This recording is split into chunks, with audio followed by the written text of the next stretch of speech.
দেবতার পুজোর শুরুতেই যে দেবতার নাম অবশ্যই স্মরণ করতে হয় এবং তার পূজা করতে হয় তিনি হলেন সিদ্ধিদাতা বিঘ্ন হরণকারী ভগবান শ্রী গণেশ।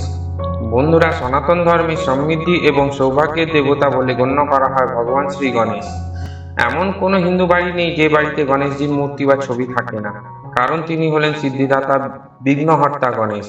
তাই সমস্ত শুভ কাজের শুরুতে প্রথমেই তাকে স্মরণ করাই হয়। সেই গণেশজির সব থেকে বড় এবং সব থেকে প্রধান উৎসব হিসেবে পালন করা হয় গণেশ চতুর্থীর দিনটিকে, কারণ ভগবান শ্রী গণেশ এই দিনেই জন্মগ্রহণ করেছেন।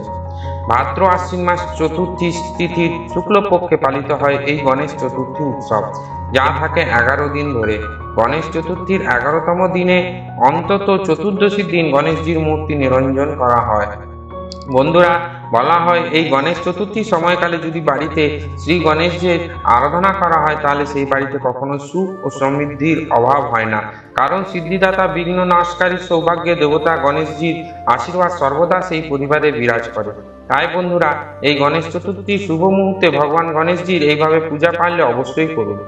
এবার বলি, এই বছর ইংরেজি 2024 এবং বাংলা 1431 সালে গণেশ চতুর্থী পালিত হবে আগামী 7ই সেপ্টেম্বর, বাংলার 21শে ভাদ্র শনিবার দিন। চতুর্থী তিথি শুরু হবে ইংরেজি 6 সেপ্টেম্বর, বাংলার 20শে ভাদ্র শুক্রবার দিন 12:18 কতে এবং স্থায়ী হবে 7ই সেপ্টেম্বর, বাংলার 21শে ভাদ্র শনিবার দিপা 2:14 পর্যন্ত। এবার গণেশ চতুর্থীতে গণেশ পুজোর শুভ সময় হলো শনিবার অর্থাৎ ইংরেজি 7ই সেপ্টেম্বর, বাংলার 21শে ভাদ্র সকাল 11:03 থেকে দুপুর 1:34 পর্যন্ত। এই দিন থেকে শুরু হয় এবং টানা 10 দিন অবধি অর্থাৎ অনন্ত চতুর্দশী অবধি চলবে গণেশ চতুর্থী উৎসব। মূলত পশ্চিম ও দক্ষিণ ভারতে 10 দিন ধরে গণেশ চতুর্থী উৎসব পালন করা হয়, আর অন্যান্য জায়গাতে 1 দিন, 3 দিন, 5 দিন ধরে গণেশ পূজা হয়। তাহলে চলুন বন্ধুরা, এবার আপনাদের জানিয়ে দিই কিভাবে আপনারা বাড়িতে সহজ সরল ভাবে পূজা করবেন। প্রথমেই পুজো সমস্ত উপকরণ এবং নিজের মাথায় গঙ্গা জল ছিটিয়ে নেবেন। গণেশজিকে যে স্থানে বসাবেন সেই স্থানটিকে প্রথমে পরিষ্কার পরিচ্ছন্ন করে নিতে হবে। তবে মূর্তিটিকে বসানোর আগে সেই স্থানে সামান্য কিছু পরিমাণ চাল ছড়িয়ে দিতে হয়। গণেশজির পুজোয় যে চাল ব্যবহার করবেন, সাধারণত যে আতপ চাল পুজোর ক্ষেত্রে ব্যবহার করা হয়, সেই চালগুলিকে হলুদ দিয়ে মিশিয়ে নেবেন। গণেশ পুজোতে এই হলুদ মিশ্রিত আতপ চাল ব্যবহার করা সব থেকে শুভ বলে মনে করা হয় এবং সেই স্থানে একটি উঁচু জলচৌকিতে বা সিংহাসনে লাল শালু কাপড়ের ওপর মূর্তিটিকে বসাবেন। গণেশজিকে আসন বসানোর আগে পঞ্চামৃত দিয়ে অভিষেক করে তারপর পরিষ্কার শুদ্ধ সুগন্ধি জল অর্থাৎ ওই শুদ্ধ জলের মধ্যে একটু আগরু, একটু গোলাপ জল, একটু লাল চন্দন দিয়ে মিশিয়ে গণেশ ঠাকুরের অভিষেক করে নিতে হবে। এরপর গণেশজির মূর্তিটিকে আসনে বসানোর সময় খেয়াল রাখবেন গণেশজির মূর্তি যেন দক্ষিণ বরাবর থাকে।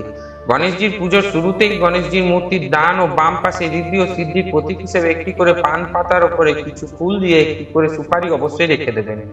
এরপর গণেশজির মূর্তির কপালে লাল চন্দনের তিলক লাগিয়ে দেবেন এবং ঋদ্ধি ও সিদ্ধির কপালেও লাল চন্দনের তিলক লাগিয়ে দেবেন।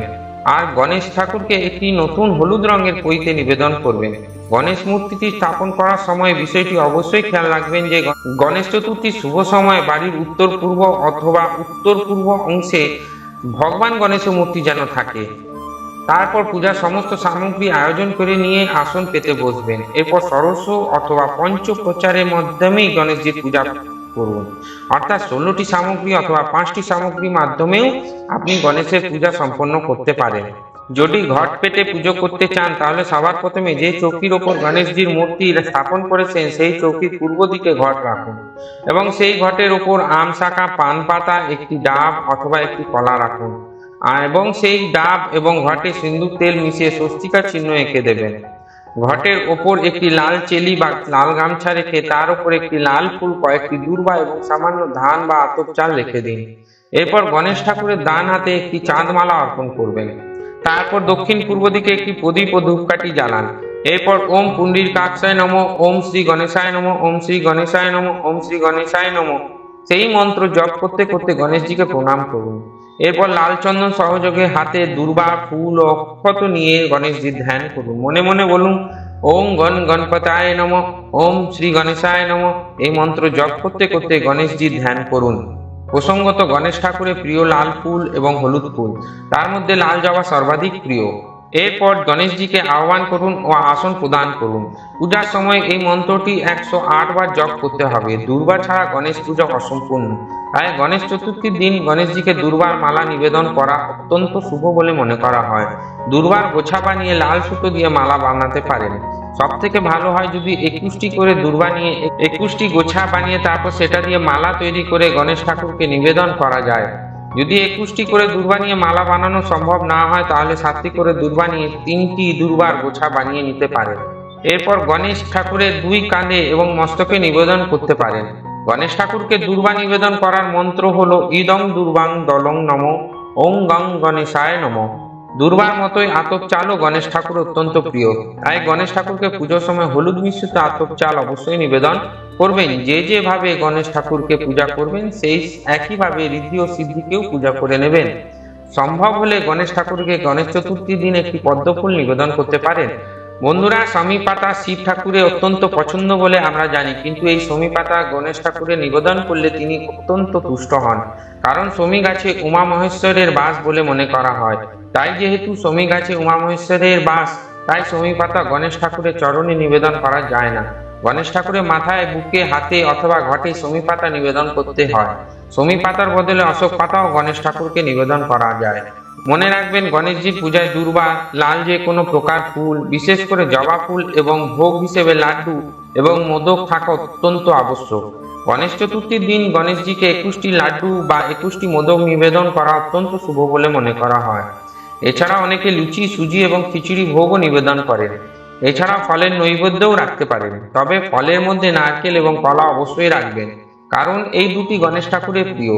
গণেশজির পুজোর শেষে গণেশজিকে ধূপ, পঞ্চপ্রদীপ, ধুনো, কর্পূর এবং চামর দিয়ে আরতি করুন এবং গণেশ চতুর্থীর যে ব্রত কথা তা অবশ্যই পাঠ করুন। তারপর নিজের সমস্ত মনস্কামনা গণেশজির উদ্দেশ্যে জানান।